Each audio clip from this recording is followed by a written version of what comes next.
میں ایک دن جامعہ میں آیا تو رات کا پچھلا پہر تھا اور لائٹیں بھی آف تھیں، تو مجھے قرآن پڑھنے کی مسجد کے ہال سے آواز آ رہی تھی، تو میں رک گیا اور جا کر کے دیکھا تو مجھے کچھ دکھائی نہ دیا۔ خیر میں نے لائٹیں جلائیں تو پھر بھی مجھے کوئی بچہ بیٹھا نظر نہ آیا جو قرآن پڑھ رہا ہو، لیکن جس سمت سے آواز آ رہی تھی میں اس سمت بڑھا تو میں جب آگے گیا تو دیکھا کہ ایک بچہ سویا ہوا قرآن پڑھ رہا ہے۔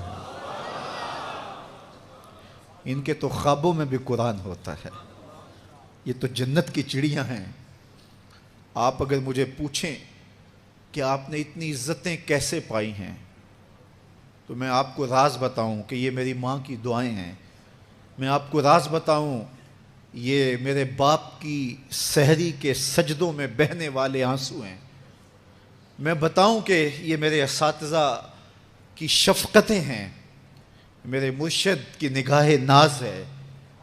لیکن میں آپ کو یہ راز آج بتانے لگا ہوں کہ آج اگر میں عزت کی اس مسند پہ بیٹھا ہوں تو میں نے طلباء کی خدمت کی ہے۔ جب یہ سوئے ہوئے ہوتے تھے تو میں ان کی لیٹرینیں صاف کیا کرتا تھا۔ آج اللہ نے مجھے ان بچوں کے قدموں کے صدقے سے عزتیں دی ہیں۔ یہ حافظ قرآن بچے، یہ طلباء، یہ اللہ کے مہمان ہیں۔ صحیح حدیث میں آتا ہے کہ طالب علم کے پاؤں تلے اللہ کے نوری فرشتے پر بچھاتے ہیں، جن پر رحمتیں اترتی ہیں، جن کے نیچے فرشتے بھی پر بچھا رہے ہیں۔ تم نے ان پہ بم گرائے اور انسانیت خاموش ہے۔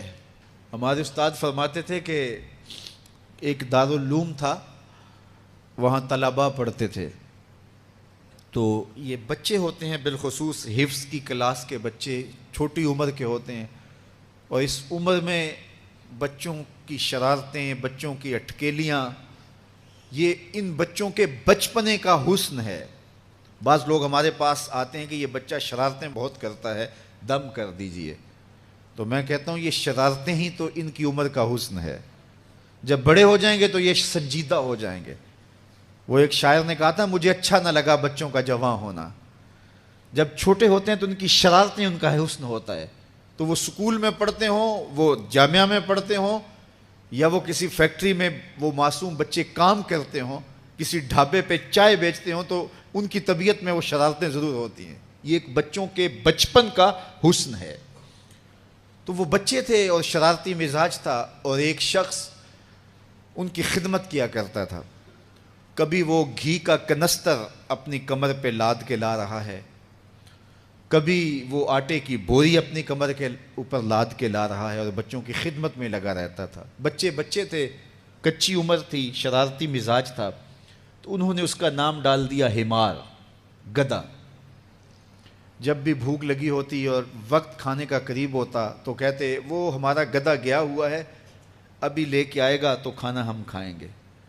تو آپس میں انہوں نے اس شخص کا نام جو ان کا خدمت گزار تھا گدھا رکھ دیا۔